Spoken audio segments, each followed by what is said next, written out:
বিদেশি বিনিয়োগের জন্য বাংলাদেশ এখন গুরুত্বপূর্ণ স্থান বলে মন্তব্য করেছেন প্রধান উপদেষ্টা ডক্টর মোহাম্মদ ইউনূস।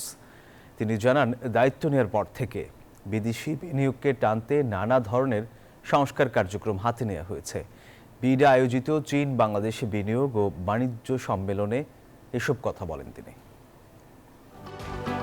চীনা বিনিয়োগ উৎসাহিত করতে রোববার রাজধানীর আগারগাঁওয়ে অনুষ্ঠিত হয় চীন বাংলাদেশ বাণিজ্য সম্মেলন। এতে যোগ দিতে ২০০ জনেরও বেশি ব্যবসায়ী নিয়ে ঢাকা আসেন চীনের বাণিজ্যমন্ত্রী ওয়াং ওয়েনভাও। এ সফর বাংলাদেশে চীনা বিনিয়োগের নতুন সম্ভাবনার উন্মোচন করবে বলে মনে করছেন প্রধান উপদেষ্টা ডক্টর মোহাম্মদ ইউনূস।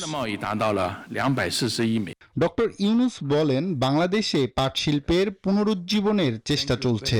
এ কাজে চীনা সহযোগিতা চান তিনি। We see a future in jute because jute remain a fabric, a fiber just for making sacks. It's a natural fiber in the world which we have failed to respect when we are talking about environment, when we are talking about protecting the planet. So together we can make a wonderful start of jute to give its right place in our economic programs.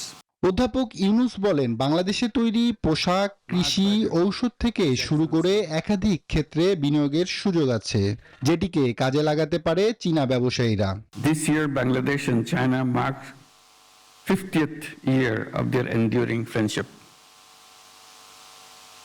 This gathering marks a significant milestone in our relationship and growing economic partnership. We have to build a future which can touch the sky. This is the potential we have together.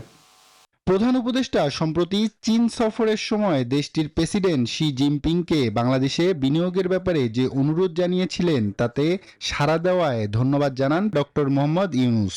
বলেন, ব্যবসায়ীদের এই সফরের মাধ্যমে বাংলাদেশে চীনের দীর্ঘ 50 বছরের সম্পর্ককে আরও এগিয়ে নিয়ে যাবে। Half the population of Bangladesh, as you mentioned. Abdullah Mamun, news 24।